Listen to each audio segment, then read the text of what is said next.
What's up? Welcome back to my channel. I know I haven't put out a video in like 2 weeks, but I'm back with a new one. I know right now you're probably like, what is in this bitch's hair?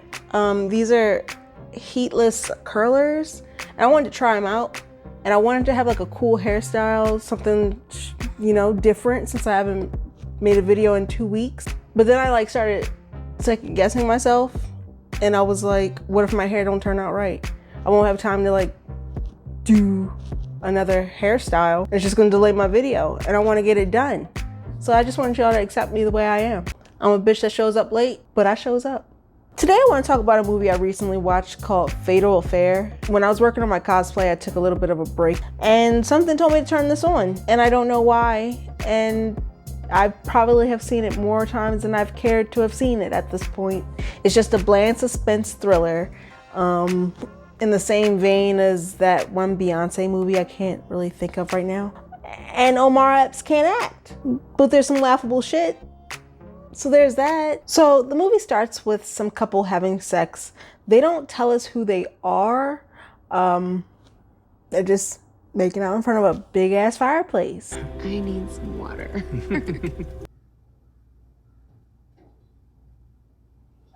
I don't know why that bothers me. Like, nobody puts a pitcher of water with that much ice just ready in the refrigerator. No way.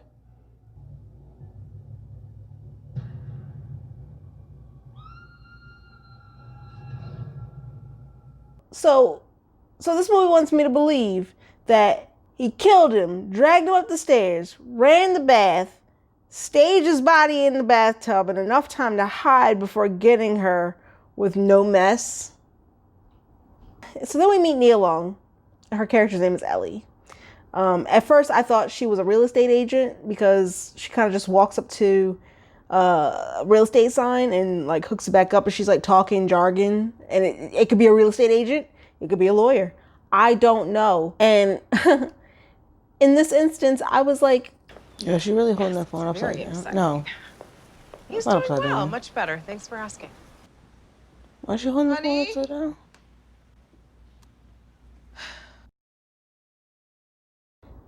She was holding that phone upside down. And she's having this whole phone call with whomever she's talking to on the phone.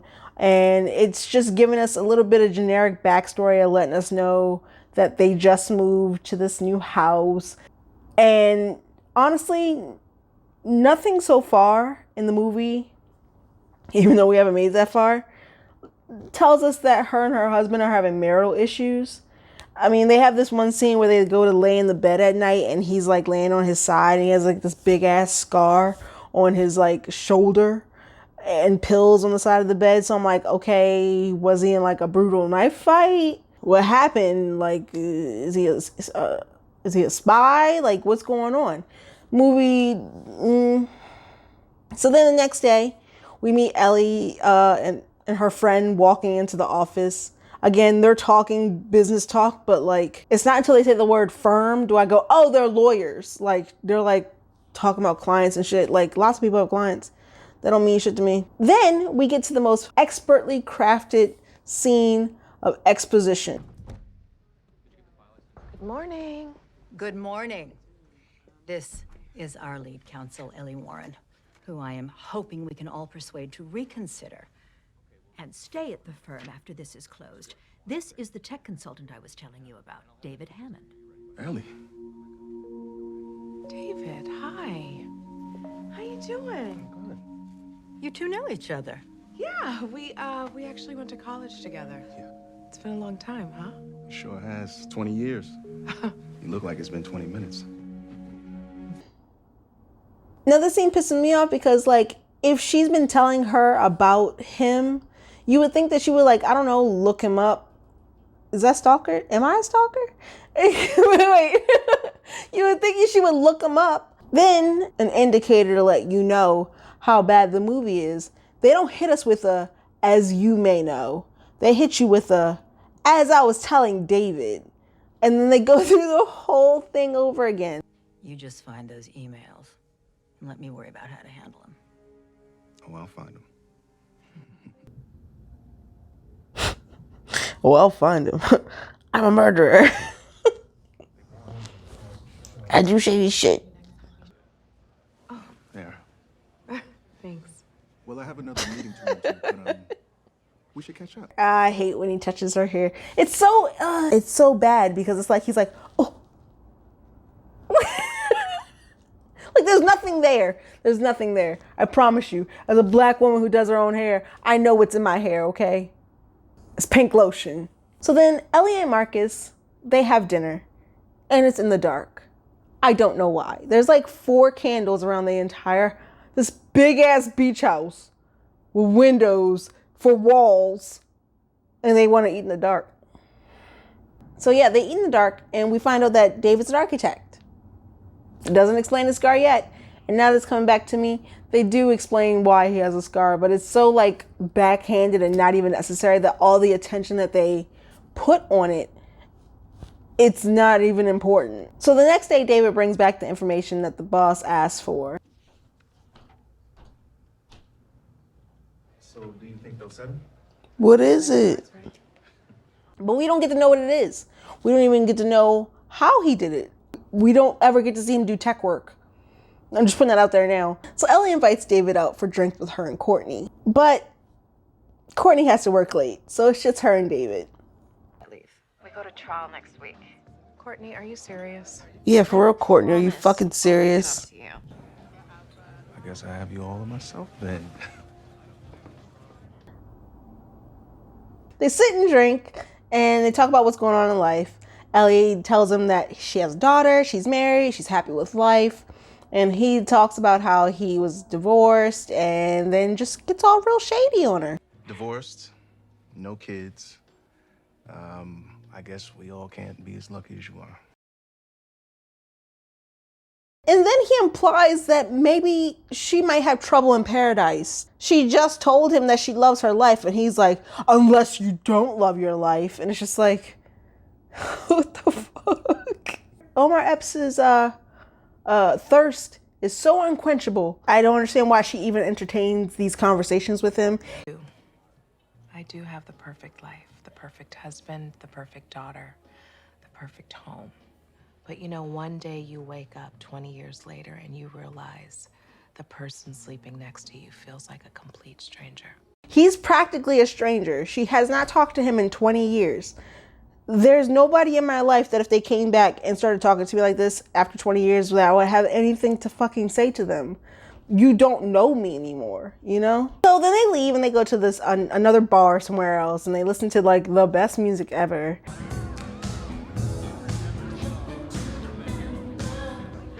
That's my song. And she, for whatever reason, asked him why they never dated. Later on, she goes to meet with this professor at another school who she has to ask questions about David. But like here, she's like talking to him as though like they were so close. Like, why didn't we ever hook up? Whatever. But then later, she's like, she knows nothing about him. So it's like, You trust me? no. No, I don't trust you. Good. Yeah. Come on. So they dance to this song that I'm not going to play because I don't want to get copyright claimed or content ID, however fucking daddy YouTube works. So pretty much the song is like, sexually set me on fire, awaken me, sex. And Ellie runs off the dance floor. She is starting to feel overwhelmed because Omar Epps is coming on so fucking strong. And then he comes in the bathroom. He comes in the bathroom while she's in there and just starts to like ravage her. Like, I don't know what it is about fantasies and movies where they think that women want this. Not only that, but they think that women at a nightclub will be the only person in the bathroom to allow this to happen. Dude, I've taken a phone call on a toilet at a nightclub and I don't even know why I tried to do that because the music and the people in the bathroom was too much. And Ellie's like, no, man, I can't do this. I got a husband. I got a family. I told you I was happy. I got to get the fuck out of here. So she gets outside. Somehow her Uber is already there. Like, he was just all up on her. So either like she was ordering an Uber while he was like trying to get in her pants, or after the awkward silence, she stood there and was like, I gotta go. So about this point, we get to our moving forward montage. This is where we see Ellie put that night behind her.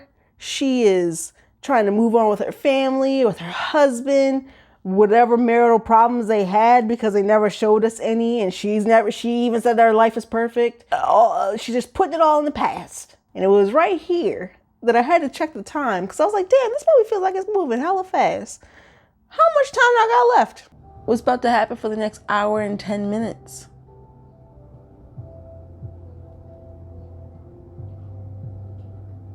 So then we get this amazing scene. This is probably one of the few scenes where Omar Epps' acting works. He comes off so crazy while he's talking to his therapist that it works. I've even started seeing someone. There it is. She's a lawyer. Seeing her. She don't see me though. Like his bad acting works because he sounds like somebody trying to convince somebody else that he's not crazy. So then we get to the scene where Ellie's daughter Brittany comes home. Oh yeah, I forgot. It doesn't even matter. She's not that important. Ellie's daughter Brittany is coming home for fall break or whatever, but she's so tacked on and so like disjointed from Nia Long and the husband character Marcus that it's like, why'd you even add her in? Like the movie could actually probably be better without her screen time. But yeah, so I'm just gonna mention that and I'm gonna move on because that's what the movie did. So Courtney and Ellie meet up for lunch or walk down the street with coffee, whatever they do. It seems like they only bring the same cups of coffee. It seems like this movie was shot in a week, but they meet up for lunch or whatever. And David just pops out of nowhere. He's like, hey Ellie, I saw you across the street. I thought, that looks just like you. David, hey. Wow, I just left a meeting across the street and I thought to myself, she looks like Ellie. This scene just irked my soul because I don't know if anybody's ever been to Baltimore who's never lived here, but people infamously like to double park here. And you never know if they're getting out or getting in or whatever they're doing. So like, I was feeling the rage of the dude behind Omar Epps the entire scene. Hold on a minute. Sorry, sir. Yeah, come on, get the fuck out How of his about way. we grab a car? It's not okay. I said, wait a goddamn minute. Hey, are you moving or not? He got a fucking point. I get it. But things don't have to be awkward between us. You're making it I just want you to know. Get the fuck out of the way! So, by this point, Ellie still has not blocked David's calls, texts, nothing. Up until now, he's been like harassing her. He's been texting her, calling her multiple times in a row. Like, you call me 4 times in a row and I'm gonna block your fucking number, okay? Like, you be lucky if you ever see my ghost again. Like, that's the type of bitch I am. But she entertained it way too fucking long. And finally she blocks his number. You got a backup number. Like, I need you to do that. So then she finally puts down the dumb bitch juice. She gets sexy with her husband. And she's like, oh, David's no longer in our lives. We never have to worry about him. Surprise, bitch, he's outside. He's outside looking like a ninja snowman. Like, his head is just so round. Honey, don't forget we have dinner tonight. Courtney's coming over, Brittany's on a date, so it'll probably just be the 3 of us. So David shows up to dinner as Courtney's date. And I don't know why they put Omar Epps in a turtleneck. Hi, I'm David. Nice to meet you. Ellie. His head's too round for turtlenecks. And the way he introduced himself, he's like, hi, I'm David. Like, he sounds like he's trying to convince himself that his name is David as the character David, not as Omar Epps. See how his acting has layers? Hi, I'm David. So the double date is happening. And Marcus, for us, the audience, us dummies, he asked David what his specialty is. And David's just like, Actually, I'm a hacker. and then David pulls the dickish of moves and he mirrors what Ellie told him about her marriage the night when they were at the bar. Turns out he'd just gone through a bad divorce. Oh. What happened? I had the perfect home, perfect wife. One day, You wake up and it feels like the person you've been sleeping next to for 20 years is a complete stranger. See, like, there's sometimes when the acting works and it don't, but when it do work, it work. I would have fought him by now. So Ellie's like, you gotta go, dude. You come up with a fucking reason why you gotta go, and you got to fucking go. Then the scene later, they meet up at a restaurant. I guess to pretty much Ellie's like, leave me alone. Don't come near my family. Nothing. Don't even contact me. Just leave me be. And I'm so bored with the movie at this point. I actually started watching the extras in the background. I have never made a film. I have never worked on a film. I have studied films. So I'm not going to say it here and act like I'm an expert, but like there are little things that you notice once you like start learning in the film industry that you just can't not notice. And I whenever a movie bores me, I take my eyes to the extras. Like, was there good direction somewhere? No. Nothing happens, but then I guess the next day or whatever, Courtney goes to Ellie's office to confront her about letting her sit at dinner with a man that would encourage her to have an affair with her husband. Psych. David lied and said Ellie came on to him and did all that shit. You believe him. You actually believe the guy who sat with us at dinner and told us both that he was a hacker. She got a point. He wanted you to know. I really don't know why I bothered to even come down. She didn't answer her question, no. How dare the movie pose such a realistic question that somebody would ask in an argument like this and then ignore it. So Ellie starts doing research on David. How she got all his records, I have no idea. I think she just does like wills and real estate for like residential law, everyday law. So it's just like, how did you commandeer all this information on this guy without any real like case happening? Or you can't just go dig up shit like that she's finding. And this brings me to the part that I mentioned earlier about how she meets up with her professor friend who knows nothing about David at the beginning of the scene except what she remembered to being everything David. She was the detective, she was the coroner, she was at every stage of David's demise without him knowing, but she don't know shit about him. She ain't around black people. There's only one really good scene in the movie, and that's when Brittany comes home. She went out on a date with some dude named Scott. He's super important later. Don't worry about it. You'll see. And her curfew's at like midnight. So she comes home at midnight and proceeds to make popcorn. How inconsiderate and rude. First off, popcorn is the loudest fucking food you can make at midnight. 2, it's the loudest smelling food you can make at midnight. Can you imagine being woken up by burnt popcorn because some drunk or tired person is making popcorn? And I'm not gonna lie, that part of him coming out of the darkness is dope. Natural ninjas. Then David, the next day or night, the family's eating dinner. He sends Ellie like footage from the cameras at the club of them dancing. We're at 38 minutes left in the movie by this point. Like I skipped a lot because a lot of stuff doesn't happen, honestly. So then David brings Courtney lingerie. It kind of looks like the lingerie that he found in Ellie's house when he was snooping around. And then he kind of recreates the scene where they were in the bathroom and he was like putting her up on the counter and kissing on the neck and stuff. And Courtney's like, oh yes. And he's like, tell me you love me. But and then the scene ends. So the next day, Ellie follows David from his apartment and she finds out that he's going to go play golf with her husband. And what bothers me about this is, I'm not saying that there aren't men who have relationships with other men, like a friendship. My brother barely hangs out with people that he knows.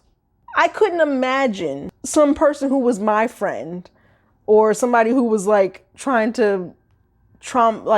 who's trying to take over my life, whatever, getting in contact with him and him being like, oh yeah, let's go. Like, that's just not realistic. But the thing that makes it even stranger is not only did he call and invite him out to go golfing and he just goes, one of the first conversations they have while they're out golfing is about Marcus's wife. And no red flags go off in Marcus's head to be like, yo, this motherfucker keep talking about my wife, I'm gonna slap the shit out of him. Nothing. And David's being weird. He's being so fucking weird. So Ellie waits outside David's apartment, and she waits till he leaves, and she sneaks in. And when I say she sneaks in, it's not like she sneaks in, because Ellie just walks up to the desk, to the receptionist, and she goes, oh, hey, you remember me? I was here this morning. I left my stuff up in David's apartment. Can I have his keys? And she gets them. And the lady's like, happens to all of us. like, I never thought to use white privilege in my favor that way. Anyway, she gets into his apartment. She finds a hacker closet. It's just blinking lights and computer screens. But like, he's a hacker. Ellie then becomes hacker man. And she hacks into his computer, but not really. She just, she takes a wild guess and she types in her name as his password, and wrong. And then she was like, Sherlock Holmes brain. Let me try a maiden name. And it works. You mean to tell me that on somebody's second guess, even if she was the password, okay, on her second guess, like he don't even have a two-step verification? Come on now. He's supposed to be a hacker. He don't even have a fingerprint. Like some computers you can't even use a fingerprint. You don't even have that. Come on now. How do you even take the last picture? There's nothing but water in front of them. They would have had to see him. He's not a ninja. David comes back, but Ellie rolled a nat 20 on her stealth check, so she could river dance with her for all he fucking cares. He wouldn't see shit. Ellie calls Courtney and tells her that David is dangerous, and she found all this shit in his computer and at his apartment because she broke in. And mind you, Courtney just got home. David just got home. But there's a knock on Courtney's door, and it's David. How did he get there? Like, she just called him, and then she just walked in, and he's behind her. That means they probably would have parked at the same time. They probably would have taken the same elevator, same set of stairs.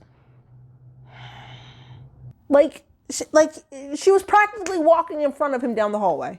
That's what I'm getting at. So Courtney finds pictures of Ellie in David's phone, and David slaps her with a fireplace. After the police come and take Courtney to the hospital and all that shit, Ellie finally decides to tell her husband what's going on. You know, not when this crazy motherfucker was in their house. So pretty much after that, a lot of nothing happened, but the next day a body is found on the beach and they're charred and dead. The police come by and tell Ellie what's up and how gasoline makes it hard to find DNA, and those were definitely his clothes. And how he even confessed to all his previous crimes and everything that he did to her. Nothing could go wrong. So then we get to Thanksgiving. This is the first, I guess, time stamped, other than knowing that it was the beginning of fall. It's now Thanksgiving. The beginning of fall is like September. And now it's Thanksgiving. That's 2 months. Pretty much this movie is telling me that everything that's happened has been about 2 months. Ellie's doing dinner and all that shit with her family. I'm sorry. I'm legit tired. Like, I'm legit tired. Ellie's doing dinner and everything with her family, and Scott's there, remember? Scott, he's there, and she gets a text message from Linda, her secretary, that she has to come to town to sign some documents. Why would you have to drive to town to sign documents? Like, we have computers. She uses an iPhone. There are apps. You can sign shit digitally. I'd have been like, doop, eating some pie. And when she gets there, she finds Linda's dead body. What could that mean? Uh-oh. David's alive. He called Ellie and he's like, you left your family alone, bitch. But yeah, Scott's dead now. I told you, super important. Here's my favorite scene with Omar Epps acting. It works here. I don't know why. It's just perfect. I had a smile on my face the entire time because I legit felt like I was in a room with a crazy person.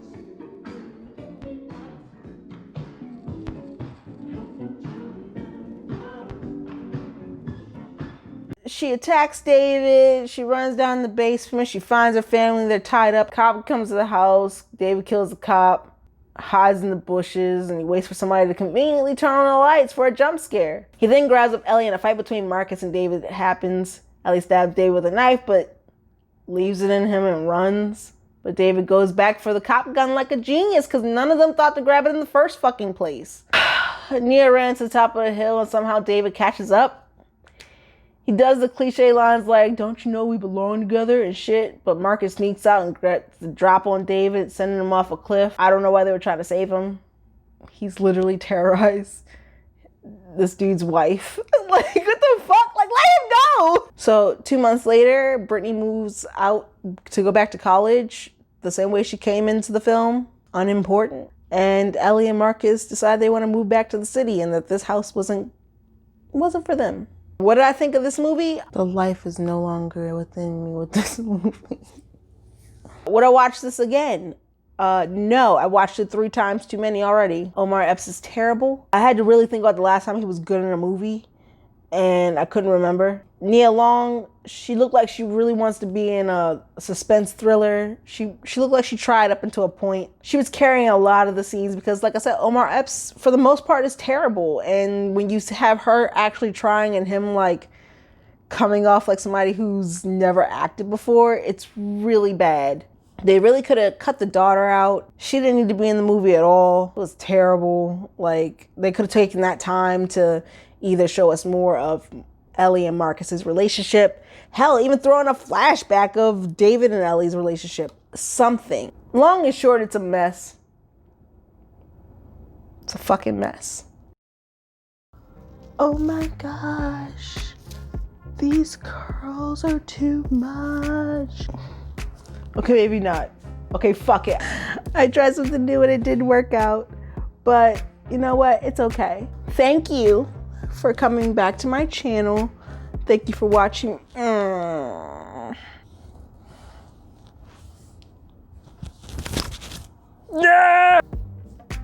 Okay, it's something. It's something.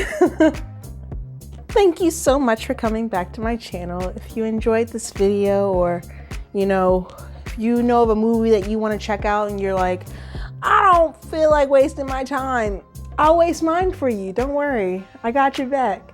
I just picked this movie out of all the movies on Netflix because it was different and I didn't think that it would require a lot of my attention.